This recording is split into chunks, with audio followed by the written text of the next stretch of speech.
तुकाळलो अण्णा नाही तुकाळलो अण्णा पर्यामान जनार्दना पर्यामान जनार्दना पर्यामान जनार्दना पर्यामान जनार्दना देव केला सकळ साक्षी देव केला सकळ साक्षी काळी आणि शुद्ध पक्षी काळी आणि शुद्ध पक्षी काळी आणि शुद्ध पक्षी काळी आणि शुद्ध पक्षी आ भोगी भोगविता भोगी भोगविता बाळा सवे तोची पिता बाळा सवे तोची पिता सर्वे तोची पिता बाळा सर्वे तोची पिता देव केला सकळ साक्षी देव केला सकळ साक्षी काळी आणि शुद्ध पक्षी काळी आणि शुद्ध पक्षी काळी आणि शुद्ध पक्षी काळी आणि शुद्ध पक्षी कर्म अकर्म जळाले कर्म कर्म जळाले प्रौढ तुका ते उरले प्रौढ तुका ते उरले प्रौढ तुका ते उरले प्रौढ तुका ते उरले देव केला सकळ साक्षी देव केला सकळ साक्षी काळी आणि शुद्ध पक्षी काळी आणि शुद्ध पक्षी काळी आणि शुद्ध पक्षी काळी आणि शुद्ध पक्षी प्रस्तुत सेवेसाठी निवडलेला अभंग जळोत्तर पाठातील जगद्गुरु तुकोबांच्या गाथ्यातील जेवळेकरांच्या प्रतिप्रमाणे 315व्या क्रमांकाचा आपला अभंग चालू आहे आणि अभंगाचं पहिलं चरण चालू आहे. नाही तुकाळलो अण्णा पर्यामान जनार्दन. कोणी असं मला समजायचं नाही की महाराज भीक मागून खाते म्हणजे त्यांना अन्न मिळत नाही, दुष्काळ पडलाय असं समजू नका. आणि मी जेवण करतोय म्हणजे मला फारच भूक लागतेय आणि मग मी दुकाळलोय असं म्हणतो. मग जेवण का करतात? अन्न मान देतोय म्हणजे जनार्दनाला. काय मान देतोय? जनार्दन. जनार्दनाला मान देतोय. आणि खरं ते आहे की योगी लोक आहेत ना, योग्या लोकांना भूकची तहानाची पर्वा नसते, त्याला योगी म्हणतात. भुकेली या भूक शिकावी असं योगाभ्यास. आहार युक्त आहार विहारस्य युक्त ज्येष्ठ कर्मसु युक्त स्वप्नावबोधस्य योगो होती दुःख. हा त्याच्यामध्ये ते पुढे पुढे वर्णन आलं की इतकी कठीण आहे ते की आहार तरी सेविजे युक्तीचे माते नविजे क्रियादात आचरिये त्याची स्थिती विचला बोली बोली जे विचल्या पावली चालली निद्रेही मानुली अवसरी जागणे जरी झाले तरी ते व्हावे मिटले. हे सगळं मिटलं म्हणजे मोजून तोडून हे असेल. पण त्यांनी भूक लागल्यावर भूकच खाल्ली आहे आणि तहान लागल्यावर तहान पिली. त्यांना भुके तानाची चाळ राहत नाही. तुकाराम महाराज तुम्हाला वाटत असेल की योगी नाही, पण भक्त योगी आहेत. काय योगी आहेत? हठयोगी नाही आहेत. भक्त जे योग्यांना हठयोगाच्या द्वारे प्राप्त होतं ते या भक्त लोकांना भक्तीच्या माध्यमातून प्राप्त होत. भक्तीच्या माध्यमातून प्राप्त होत. ज्ञानेश्वर महाराज लघिमा सिद्धीचा अवलंब करून त्या राजस्थानमध्ये विहिरीत पाणी पिऊन आले. जसं तुकाराम महाराजांना काय नामदेवरायला काय लहान होऊन पाणी पिऊन येता येत नव्हतं का? भगवान त्यांना पाखरासारखं रूप देऊ शकत नव्हता का? देऊ शकत होता. त्यांना जरी योग सामर्थ्य नसेल की त्यांच्याकडे सिद्ध्या नव्हत्या असं कोण म्हणेल? नामदेवरायाकडे सिद्ध्या नव्हत्या का? होत्या. ह्या योग्या म्हणजे ह्या भगवत स्वरूप झालेल्या लोकांकडे अष्टमहासिद्ध्या असतातच. अंगभूत आहेत त्यांना. त्या कोणला? भगवत स्वरूप झालेल्यांना 8 महासिद्ध्या. बरं, उपसिद्ध्या आणि शूद्रसिद्ध्या नाही. ही श्रुती आता असत्यातच त्या काय आहे लगन्य उपसिद्ध्या सुदर्शिद्ध्या. मग ते उपसिद्ध्या भागवतामध्ये 10 सांगितले आणि सुदर्शिद्ध्या 5 सांगितले आणि 8 महासिद्ध्या, एकूण 23 सिद्ध्या सांगितल्या. श्रीमद भागवताच्या 11व्या स्कंदामध्ये भगवान कृष्ण परमात्म्याने उद्धवाला किंवा एकनाथ महाराजांनी त्याच्यावर टीका केलेली एकनाथी भागवत एकूण 23 सिद्ध्या आहेत. 8 महा, 10 उप आणि 5 सुदर. ह्या तर असत्याच की सगळ्या त्या बाकीच्या. पण या साधारण लोक काय करणार, त्या 10 उपसिद्ध्या सुदर्शिद्ध्या साधारण. पण जे ईश्वर स्वरूप झालेले ते ईश्वर स्वरूप झालेल्या महात्म्याकडं 8 महासिद्ध्या सहित असत्या सगळ्या. अनिमा, महिमा, लघिमा, प्राप्ती, प्राकाश्य, ईशता, वशता, नाही प्राकाम्य 8वी सिद्धी प्राकाम्य. ह्या 8 महासिद्ध्या आहे. किती? 8 जणी. ह्या अंगभूत असत्या त्या योग्याकडे. मग नामदेव राहिला का लघिमा सिद्धी नव्हती, बरं नसली तरी देव त्यांना पाणी देवानं लावलं विहिरीला. देवाला सगळी हिर भरून आणता येते. नामदेव रायाला राबूचं रूप देता येणार नसतं, माऊली सारखं देता येत. पण त्यांना ते नाही करायचं पाहिजे. त्यांना भक्तीचं सामर्थ्य काय आणि मला वाटते माऊलीकडे ते नव्हतं असं ते बी नाही. बरं माऊलीला कमी समजू नका. माऊलीला काही कमी काही वीर भरता आली नसते का माऊलीला. रेडा बोलविते, भिंत चालवते, त्या महात्म्याला हीर भरून आणायला काय आवडून. पण नामदेवाची भक्ती किती श्रेष्ठ आहे लोकांना कळवायची पाहिजे होती ना. म्हणूनच ती मुलाम हेळसाणपणा केली माऊली ना. माऊलीने हेळसाणपणा केली कोणाची? नामदेवरायाची. ते वीर ते राजस्थानमध्ये सगळे संत यात्रा करीत करीत गेले होते ना पायानं. हे सगळे महाराष्ट्रातले सगळे संत होते सगळं.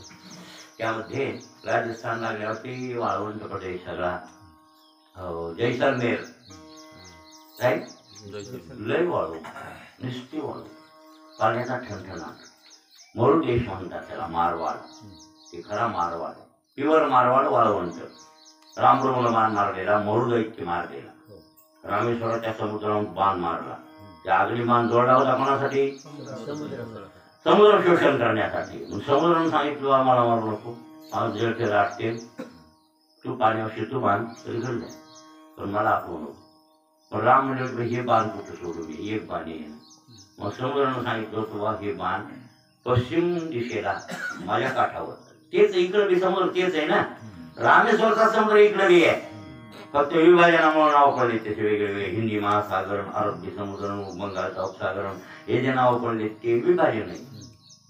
अखंड आहे समुद्र, अखंड आहे, कुठे तुकडा नाही. आणि मग ते पश्चिम माझ्या काठावर समुद्र म्हणला, माझ्या काठावर मोरू नावाचा दैत्य मला त्रास करायला, तिथं तपश्चर्या करायला, त्याला मारून टाकला. त्या मरू दैत्या तिथून मान मारला अग्नी असतं. ते पाणी शोषण म्हणलेच होते राम, ते पाणी शोषून जाईल, पृथ्वीत पाणी राहणार नाही, नुसतं वाळवंट होऊन जाईल. ते अग्निबाण आहे मोठा, अग्नी अस्त्र म्हणा, ते अस्त्र वापरला काय राहील. पण आता ते मरू दैत्याला मारणं गरजेचं. माझा बाण समुद्रावर फेकण्यापेक्षा तिकडे फेकलेला मला, म्हणून फेकला. म्हणून त्यांनी वरदानही दिले तसे की इथं पाणी मिळणार नाही 3-3 दिवस गाईला प्यायला. 3 दिवसावर पाणी मिळेल प्यायला, तरी पण गाई दूध देते. वृक्ष हे फुलं फळं भरपूर राहते. तिकडचे अतिथीची सेवा अशी करते ती यजमान लोक तिकडचे राहणार रहिवासी, की पाणी मागितलं तर दूध देते. आणि आहेत बी तसे लोक, मयाळू काही लोक कळले चांगले लोक. अलीकडं खराब आहे जरा मेवाड, मेवाडचा काही भाग खराब आहे. हे अलीकडं नाही, अजमेरच्या अलीकडं भाग मुसलमान जास्त आक्रमण केले ते बी. पण तिकडं जैसलमेरकडं लोक चांगले, गुजरातचे लोक तर चांगलेच आहेत. आता त्या मारवाड प्रांतात पाण्याचा ठणठणा, हे सगळे संत तिथं आले आणि वाकून विहिरीत बघितलं तर विहिरीत पाणी 500 फूट खोल. ते मी एवढं एक वंजळ वाटीनं काढायचं पाणी, वाटीनं. ताण्याचं बुडत नाही मला, वाटी बुडल तेवढंसं पाणी एवढं खाली पाणी इतका खोल. ज्ञानेश्वर महाराज मुद्दामच म्हणले कोणाला काय करायचं ते करायला. आता मी योगी आहे आणि सिद्धीचा अवलंब करून पाणी पिऊन येतो. बघ नामदेवा, तुला जमत असलं तर आपलं आपलं पाणी प्यायचं. मी चाललो, झाले लहान, पोपटाचं रूप घेतले माऊलीने आणि पोपट झाले. लघिमाची तिचा अवलंब करून पोपट होऊन पाणी पिऊन आले. पाणी पिऊन आल्यामुळे नामदेवा, मी लघिमाची तिचा अवलंब करून पाणी पिलं. ते म्हणले तुम्ही पाणी पिलं, आम्हाला पाणी नाही असं, पण गरज असली तर पांढरून पाहिजे. हो, पांढरून पाहिजे पाणी, इथं आणून पाहिजे असं. बसले डोळे झाकून. आम्ही देवाला हाका मारल्या. देवाला हाका मारल्यावर देव बेचैन झाला. पांडुरंग स्वतः पांडुरंग आले, कानात येऊन सांगितलं आता हिरेच भरायला गोड करून पाणी ओढून राहिलं पाहिजे. महाराज फडफड फडफड काढून पाणी आलं आणि विहीर भरून ते ओढलं. त्याचं नाव आहे नामदेवजीचं तीर्थ. म्हणजे नामदेवजी का पोहा असं म्हणतात तिकडे. ते तीर्थ भरून आलं पाणी, पोहायला लागलं पाणी. आणि मग नामदेवरायन डोळे ओळखले, जेवण सांगितलं ओळ डोळे आणि पे सगळ्याला पाच, त्या सगळ्या सांगतायला. मग पाणी वाहू लागल्यावर मग म्हणू लागली ज्ञानोबारायणला नामदेवराय, हो माऊली, तुम्ही स्वतः पिऊन आली पाणी, आंघोळी बी करा आता. आणि मग ज्ञानोबाराय म्हणतात, नामदेवा तुझी भक्ती श्रेष्ठ, जोडीले जन्मोनी केशव चरण. ज्ञानोबाराय काय ज्ञानदेव म्हणे तू भक्त शिरोमणी आणि जोडीले जन्मोनी केशव चरण. अरे तू शिरोमणी भक्त आहे, जन्माला आलास आणि भगवान पांडुरंग परमात्मा ऋणाईत म्हणजे हे भक्तियोगी आहे. ते हठयोगी जरी माऊली असले तरी हे नामदेवराय कोण आहे? भक्तियोगी. आणि भक्तयोग्याचं सामर्थ्य सुद्धा मोठं असतं. तुकाराम महाराज भक्तयोगी आहे म्हणून त्यांना तहानभुकीची पर्वा नाही. तहानभुकी बघा ना तुम्ही, जिजाबाईच्या रागाराग गेली होती त्यावेळेला भामच्या जेव्हा तुम्हाला म्हणलो की हा कशा साक्षात्कारासाठी 14 दिवस त्यांनी अन्नही सेवन केलं नाही, पाणी सेवन केलं. आता कलियुगात कोणी अन्न पाण्याचा त्याग केला 14 दिवस. आणि मग भामचंद्राच्या डोंगरावर तुकाराम महाराजाला देव भेटले. साक्षात्कार झाला पांडुरंगाचा. कुठं? भामचंद्राच्या डोंगरावर. भामचंद्रा डोंगर खूप उंच आहे, तुम्हाला म्हणलो ना. हो, 4 जण घ्यावं लागतील आता मला. पहिली तर भंडारा डोंगर पळत चढलेला आहे आम्ही. काय सांगावं तुम्हाला, काही नैतर पण आहे. आणि त्या जीवानपणामध्ये म्हाताऱ्या माणसाचं ते बघितलेलं आहे आम्ही. म्हातारे चढलेले, करत कुतत हे आम्हाला दिसत होतं.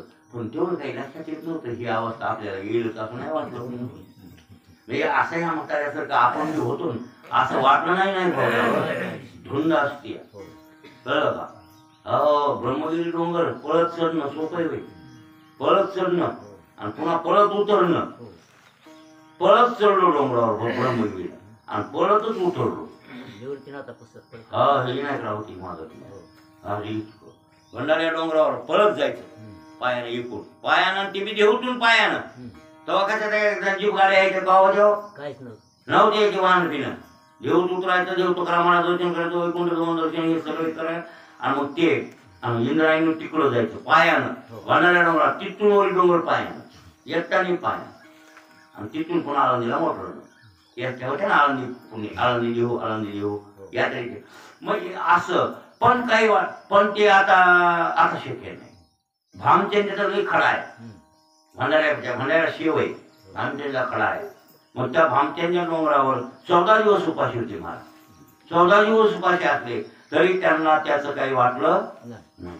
का? मान देत होते जनार्दनाला. भूक सत्वीत नव्हती त्यांना. भुकेवर विजय मिळवेल का कोणी? हा, वा, तान हरपली भूक. कोणासाठी हरपली? देवासाठी का कोणासाठी? आपली हरपती की खात करताना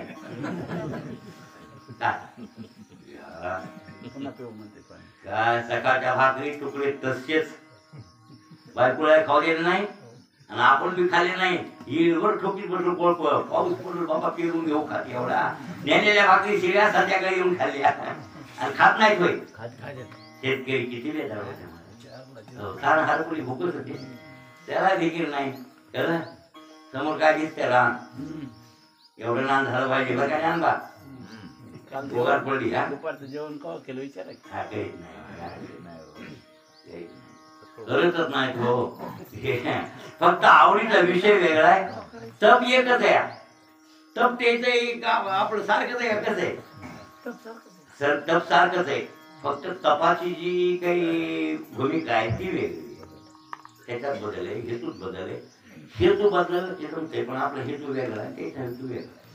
महाराज तहान हरपली भूक एक काय खातो आम्ही, कशा सांगाते, कसे लागते नेणोके. मग रसनाईची आणखीच नव्हती ती. नाही नाही नाही नाही नाही, काय खातो हे कळतही नव्हतं त्यांना. कोणला तूप वाढायसाठी वाटतं.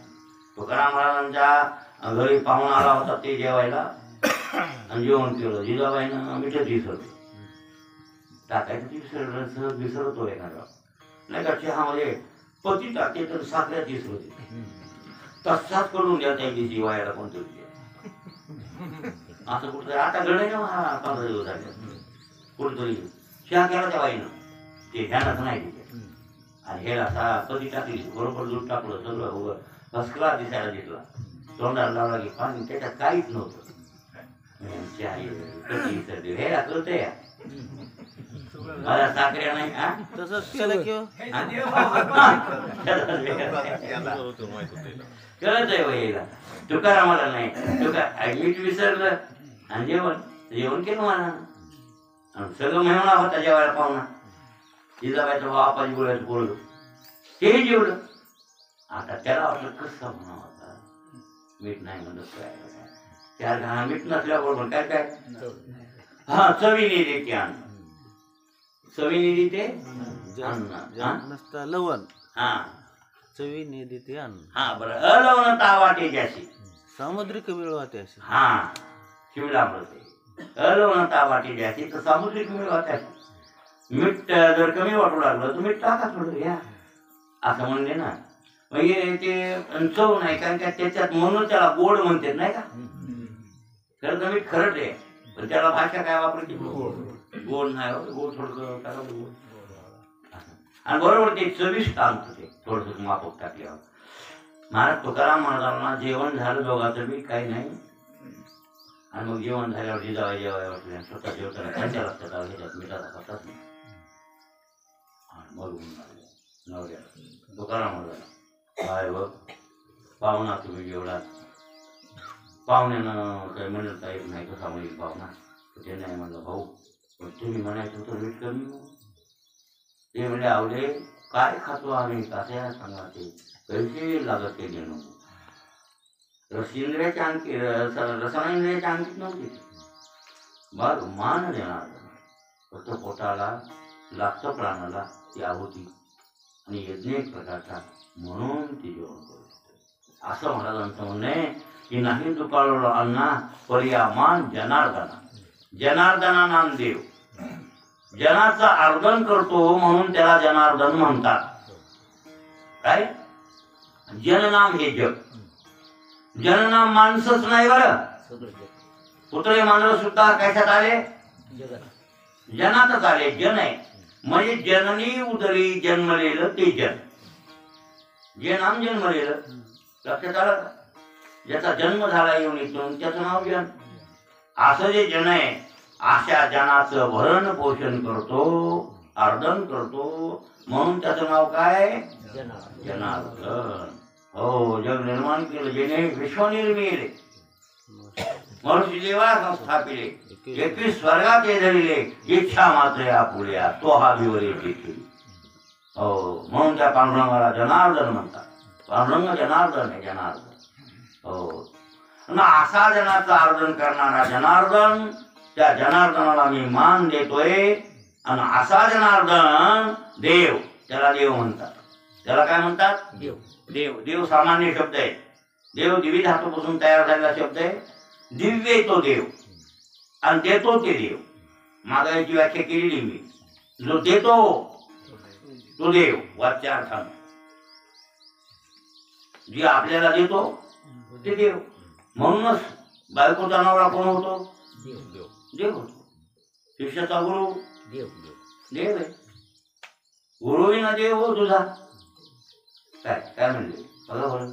खरं शिष्याला दुसरीकडे देव ओळखायची गरज आहे. ज्ञानोबाला गेले का कुठं? कुठे गेले कवा? एकनाथ महाराज कुठे गेले? गुरुसेवी काय काय केलं? गुरुसेवी लागी जाणं करणे का जाणार जाणं. हो, गुरुची सेवा प्रमाणभूत मानली. ते देव आहे का? विद्वत्ता त्यांनी दिली ना गुरु ना. ज्ञानोबाला विद्वत्ता नृसिंहनाथांनी दिली. जनार्दन स्वामींनी विद्वत्ता नाथ महाराजांना दिली. आणि विद्यादान करणं सर्वदाना श्रेष्ठ दान आहे. ते दान त्यांनी केलं. लक्षात आलं? म्हणून त्यांचे ते देव आहे. म्हणून ज्ञानोबालाही म्हणले ना, हो, गुरु हा संत कुळीचा राजा, गुरु हा प्राण विसावा माझा, गुरुविन देव तुझा पाहता नाही ते हो. गुरुशिवाय कोणी दैवत नाही. का? गुरुला शिष्याला सगळं देणारे गुरु आहे. पत्नीला देणारा नवरा आहे. भक्ताला देणारा देव आहे. सामान्यत्वानं देतो ते देव. तसा जर विचार केला या जनांचा, या जनाला पाऊस ऊन वारा अमुक टमुक या हव्याच्या जगण्यासाठी आवश्यक गोष्टी त्याची पूर्तता कोण करतो? तो परमात्मा. म्हणून त्याला काय म्हणतात? देव. पण देव या शब्दाचा अर्थ हे सामान्यत्वानं जरी असला तर विशेषत्वानं देव म्हणजे दिव्य. कसा? दिव्य. अशा प्रकारचा दिव्य परमात्मा देव. तर तो आम्ही काय देव केला सकळ साक्षी. हे महत्वाचं. काय केला आम्ही आता?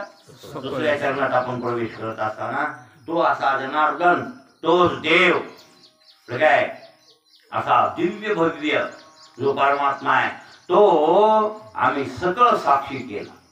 म्हणून ते साक्षी केला का साक्षी आहे? साक्षी आहे. केवळ साक्षी हा आहे. प्रमाणे का? केला बरोबर आहे.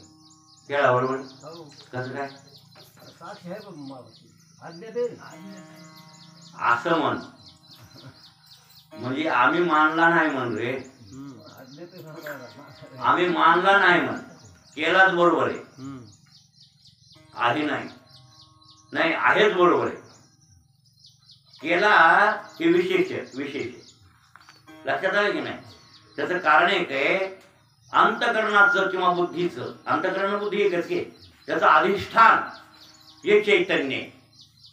कोण्याही शरीराचा असो, कोणते जीव असो, लिंग शरीर म्हणा, बुद्धी म्हणा, बरोबर आहे ना? लिंग हे म्हणजे बुद्धी. त्यातला एक घटक धरलाय मन, बुद्धी, चित्त आणि अहंकार. त्याने एकच अंतकरण आणि सगळ्या समूहालाच लिंग हे म्हणतात. असो, पण याचा अधिष्ठान कोण आहे? कुठस्थ. बरोबर आहे ना? आणि त्या कुठस्थाचा बुद्धी आभास. बरोबर आहे? मग आभास, बुद्धी आणि अधिष्ठान तिन्ही मिळून जीव. पण नुसता आभास जीव, आभास जीव नाही होत. नुसती बुद्धी जीव होत नाही आणि नुसतं अधिष्ठानही जीव होत नाही. बरोबर आहे ना? मग ते असणारं अधिष्ठान चैतन्य कुठस्थ सर्व कर्मात तुम्हाला साक्षी रूपानं नाही का? कोणतेही काम करा, त्याला चोरून काय करता येईल आपल्याला? नाही. मग नाही हे खरंय, पण लोकलज्जेमध्ये आपण लोकाधिकच वाईट वागत नाहीत, पण महागाई वाईट वागतो की नाही? बरोबर आहे की नाही? कोणी नसल्या लोकांचं वाळ तोडीत नाही काय? नाही, मी कोणाचंच काही घेत नाही, अजिबात नाही असं म्हणणारे सुद्धा कोणी नसल्यावर तोडून घेते. बरोबर आहे? पण त्यांना हे कळत नाही, कोणाने कडनं चोरलं नाही असं जरी वाटलं तरी त्या साक्षी देखत चोरलंच ना. ते बघायला आहे कोण? देव बघायला आहे ना. तू काय करशील जिथं तिथं संडास लगवी अमुक टमुक कुठं बी असू दे ना, झोप काही मातीत कुठे जाय, त्याला सोडून कुठे जाणार आहेस? तो कोणला? देवाला साक्षी ते. तो परमात्मा कसा आहे? आणि म्हणूनच म्हणले देव स्वतः गतीर भरता प्रभू साक्षी निवास शरणम सुरत प्रभो प्रलय स्थानम निधानम विजम अव्ययम असे स्वतः देव भगवद्गीतेत म्हणते. हो, कोणत्याही कर्माला तुमच्या साथीला कोण आहे? देव आहे. तो कुठस्थ आहे, साक्षी रूपाने येते. लक्षात ठेवा. आणि मग साक्षीची आणि मग सगळे हे विषय साक्षी भाष्य कसे प्रमाणे का कसे ते विषय सगळे जे आपण सेवन करतो ते सगळे विषय कसे येतात हा जरा अवघड बरं काय थोडा विषय अवघड आहे हे कळायला म्हणजे विचारसागर ऐकावं लागतं विचारसागर ऐकली कळतंय या का नाही कळत डोकं आहे की नाही माणसाला डोकं आहे की नाही म्हणायला लय आवड आहे काय महाराज मी तर म्हणतो मी तुम्हाला काही मागे किती भाऱ्या बोंबलवते नेट नेट नेट नेट नेट म्हणते ना पोरगं नेटवाला मी नेटला आणि खरंच नेटचा आवड ज्यानं नेटची परीक्षा दिली 700 मार्क कमवून MBBS डॉक्टर झाला किंवा MD झाला सोपं नाही हे सोपं हे बोलण्याचं आपल्याला सोपं आहे त्याच्या बापाला वाटतं नाही पोरगा डॉक्टर व्हावा पण ते डोस कसं नाही वाजवली काय काय बापाच्या आवाज बरं मारून मुसलमान करायचे जमतंय भैया मी म्हणतोय मूर्ख आहे बाप त्याला कळावं आपल्या लेकराची कुवत काय हे बापाला कळत नसेल तर बाप तरी काय याला काय सांगा एक बाप म्हणला बघा आणि गुरुजी आहे ते बाप शिक्षक बाप आहे ते म्हणला महाराज आपल्या लेकराचं आपल्याला डोकं कळत आमचं पोरगं शिकायला तयार नाही म्हणून गैर उपयोग काय त्याचं डोसकत नाही म्हणला एवढं मग उपयोग नव्हता म्हणून 12वीपर्यंत शिकवलं कामापुरतं लिहिणं झालं काय उपयोग शिकत नाही मला हे डोकं नाही डोकं असल्यावर जमतंय मला सगळ्या गोष्टी मोपायचा पूर्वी माणूस सगळं करेल खटपटा करेल कुठं ठेवील लातूर लाटून कुठं काय करेल आपण त्याचं डोस कचरलं पाहिजे बरोबर आहे ना मग डोस कचरणं गेल्यावर बरं तुम्ही उगं दम देताल त्याला बर्डन होऊन पुन्हा ते काय करेल मग आत्महत्या डाटा बापाचा माझ्या पोरगा डॉक्टर तू म्हणणं काय कामाचं मातेच्या म्हणे वावा राजविंडा पण कपाळीचा दोंडा उभा टाकी एक नशीब लागेल की नाही हो मग मला हे म्हणायचंय की नीटची परीक्षा देऊन डॉक्टर होणं 700पैकी 700 मार्क 6.5 मार्क कमवणं MBBS होणं सर्जन होणं ह्या गोष्टी काही अवघड आहे सोप्या नाहीत बरं सोप्या नाहीत पण त्या एक वेळेस सोप्या येतात इंग्रजी भाषा परफेक्ट झाली या पोराची कोणती भाषा इंग्रजी भाषेत ते ज्ञान आहे ना मराठी भाषेत ते ज्ञान तेवढं नाही इंग्रजी भाषा म्हणजे इंग्रजी भाषा जर परफेक्ट झाली तर त्याला ते डोकं चालवायला काय अवघड त्याही पेक्षा वेदांत विषय लईच अवघड आहे लईच क्लिष्ट विषय आहेत महाराज वृत्ती प्रभाकर तर नाही बाबा डोक्यातच येत नाही लोक वृत्ती प्रभाकर नावाचा ग्रंथ आहे चाललाय भगवान परमात्मा साक्षी रूपानं आहे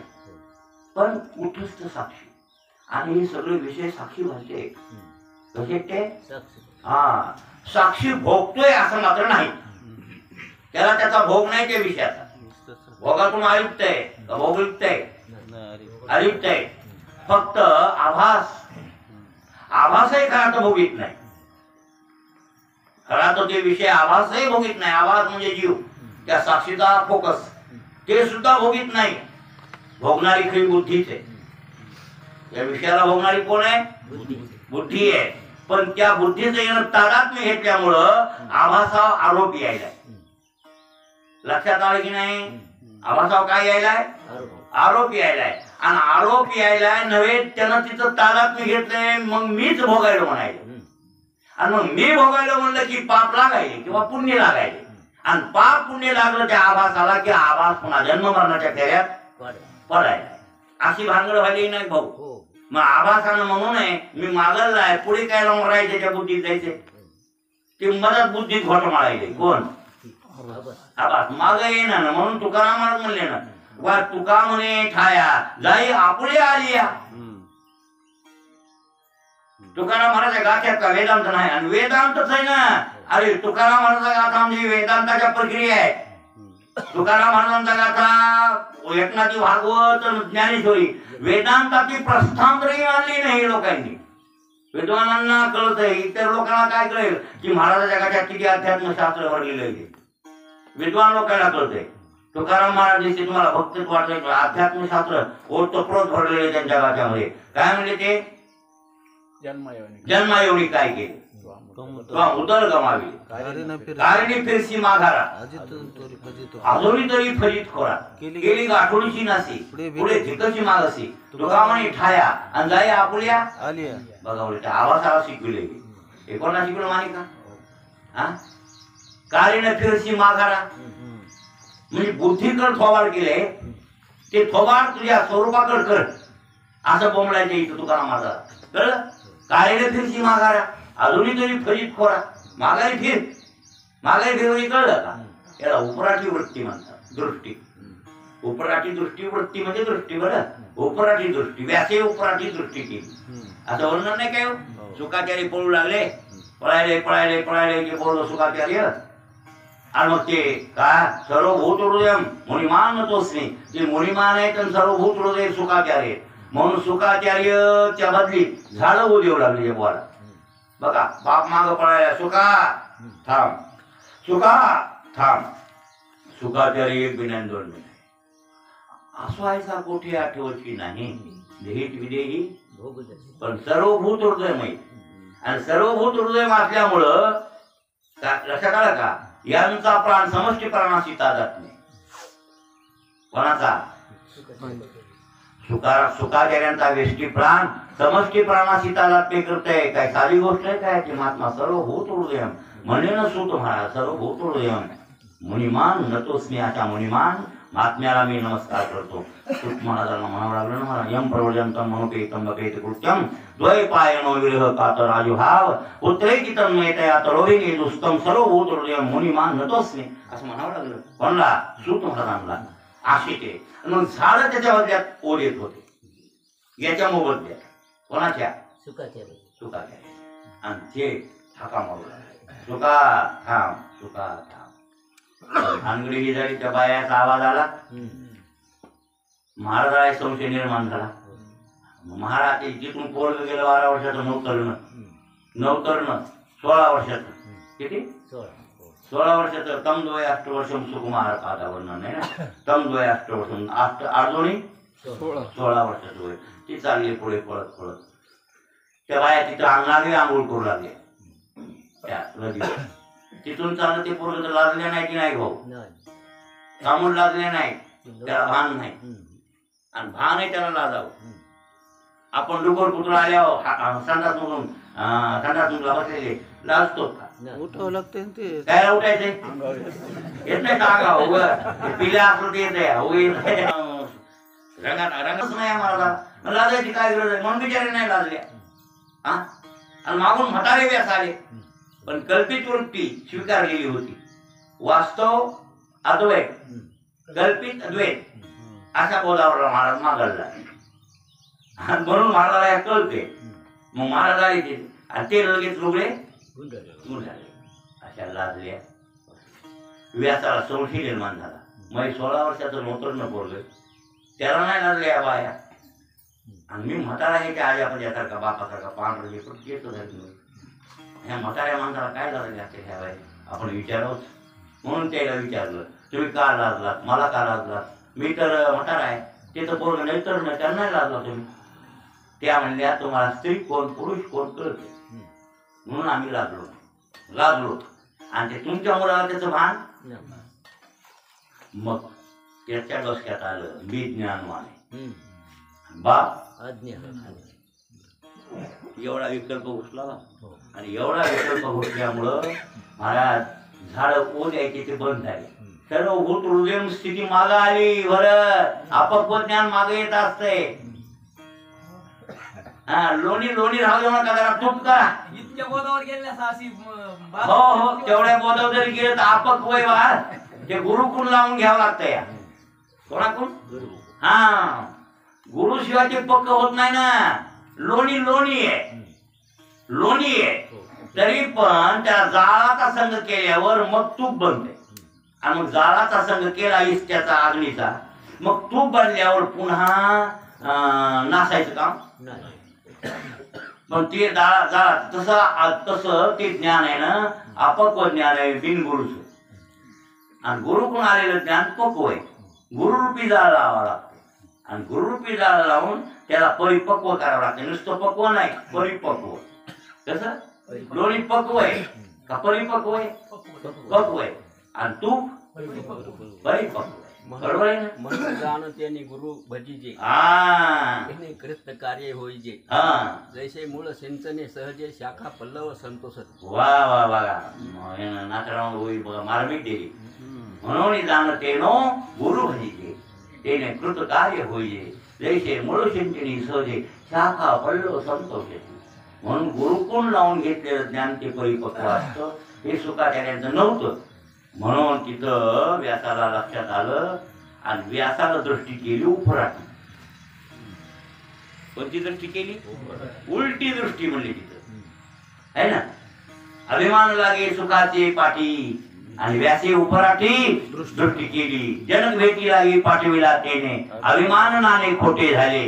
बरोबर आहे. त्याचे जाऊन घेतली समाधी आणि तुका म्हणे तरी होतो आम्ही. तुकारामाच्या गाठ्यात अभंग येते. पण व्यासे कोणती दृष्टी केली? उपराटी. मग उपराट्या दृष्टीचा अर्थ तो होतो की व्यासानं मागं पाहिलं स्वरूपाकडे. हे पोरग स्वरूपाकडे झाला याला.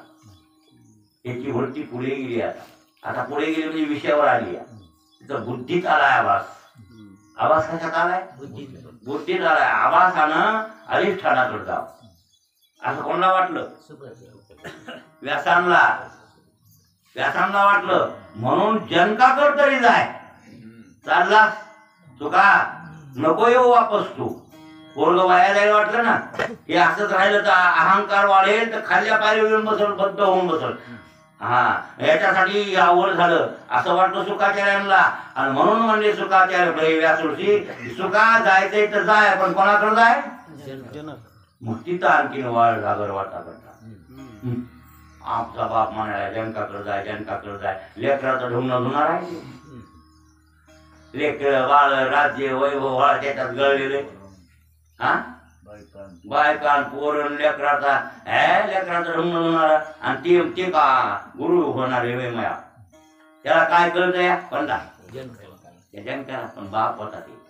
हे जरी असले बर काय ब्रह्मचारी शुद्ध निष्कलंक जरी असले लहानपणापासून तरी ती जरी संसारातला असला तर कसा आहे माहितीये काय? हा अहो ते आंतर्य को बहिर्नान आहे. आंतर्भूत हो बहिर जडा आहे. अंतस्त्यागी बहिर्संगी लोके विहीर राघव अशा बोधावरला आहे. कोण? याला कुठे कळालं ते. पण ते अहंकार वाढला ते आयबायापासून.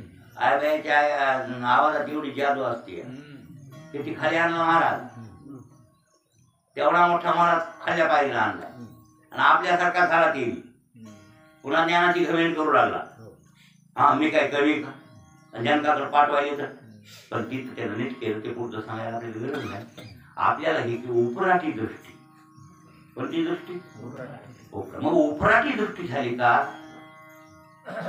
आणि जोपर्यंत हे कळत नाही तोपर्यंत तुम्ही साक्षीला साक्षी समजितच नाही. तुम्हाला साक्षीत्व वाटतच नाही. वाटलं पाहिजे. या उपाधी माझी गुप्त चैतन्य असे सर्वगत हो ते तत्वज्ञ संत स्वीकारी. हो म्हणजे गुप्त चैतन्य कुठे कळायला आपल्याला? आपलं अधिष्ठान ते. बरोबर आहे. आणि अधिष्ठान रूपानं फक्त साक्षी.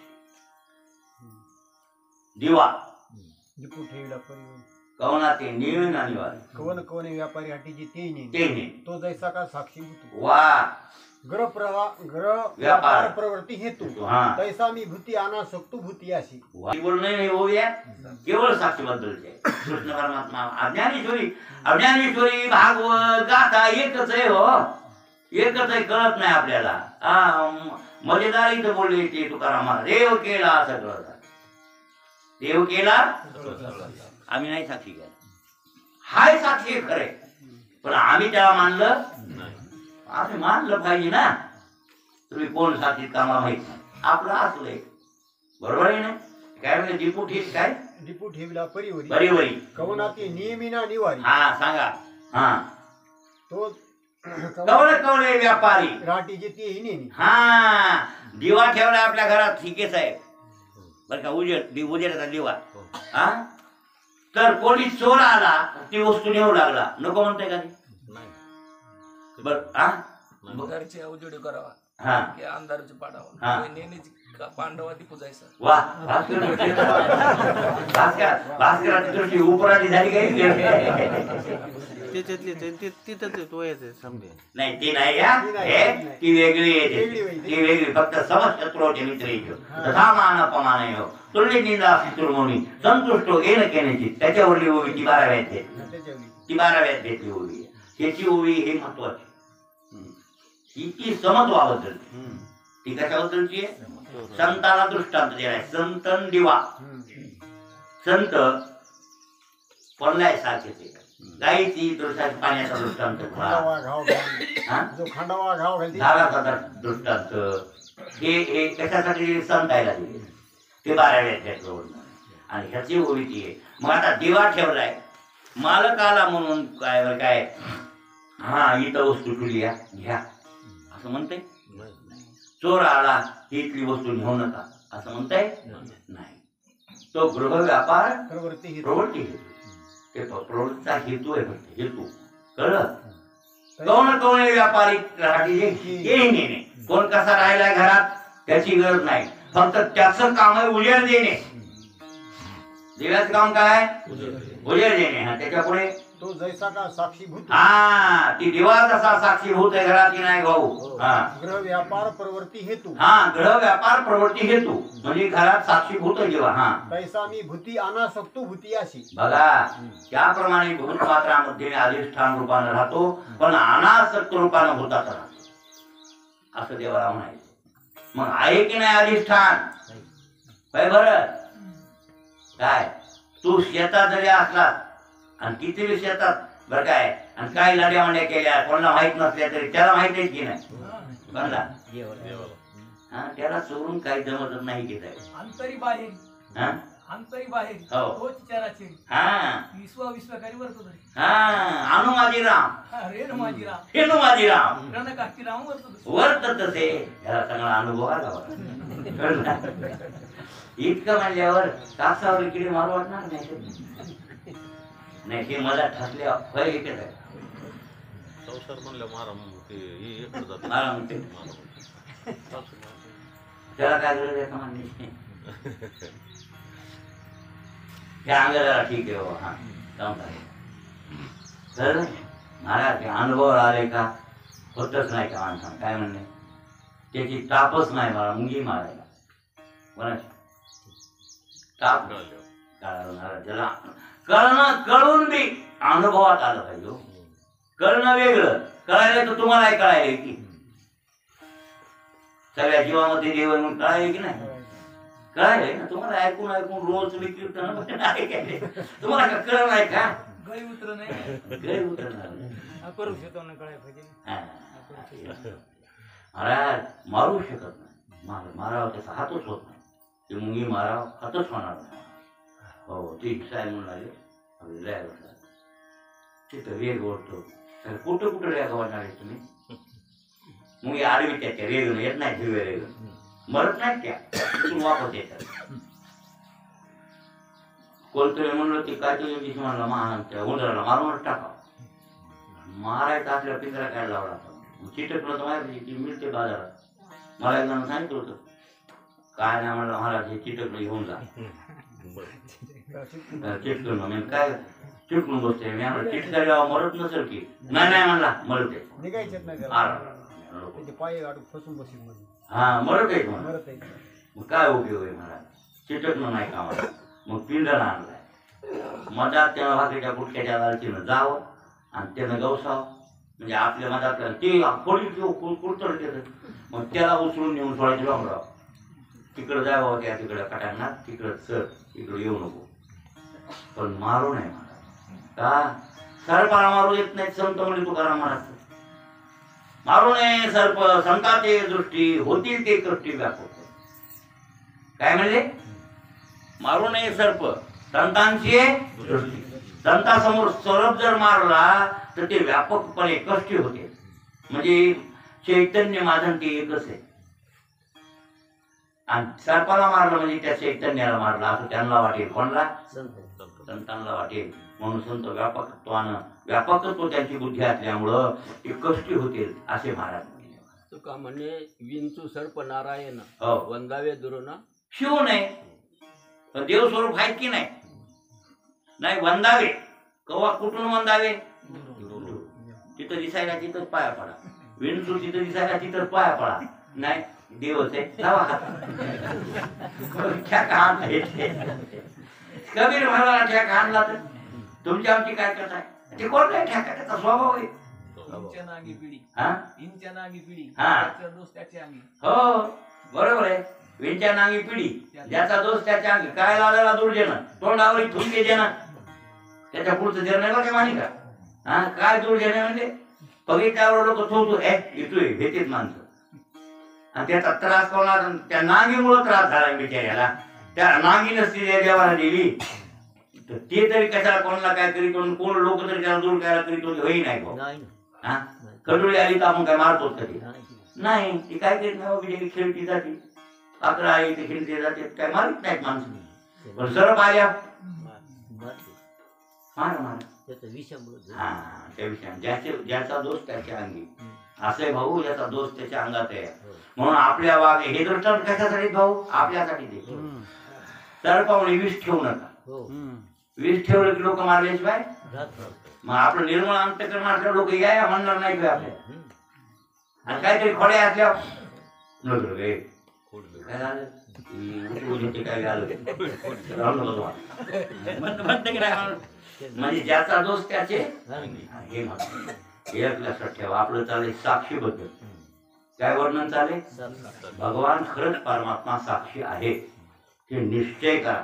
हे अनुभव तुकोबा यांचा आहे, सर्व संतांचा आहे. आणि ज्याला अनुभव आलाय त्यांना पक्का अनुभव आहे देव साक्षी होते म्हणून. हो आणि खरी वेदांतातली परीक्षा ही आहे या साक्षीरूपान परमात्मा कळला की वेदांत अंगी उतरला, अनुभवास आला. लक्षात आलं की नाही? ही त्याची काय आहे? परीक्षा. ही परीक्षा आहे. हो आपण याचा विचार उद्या करू. काय चाललंय आपलं? देव केला सकळ साक्षी. मला वाटते मग असा साक्षी आहे पण महाराजांनी केलाय. महाराजांनी केलाय, आपण केला नाही. पुंडलिका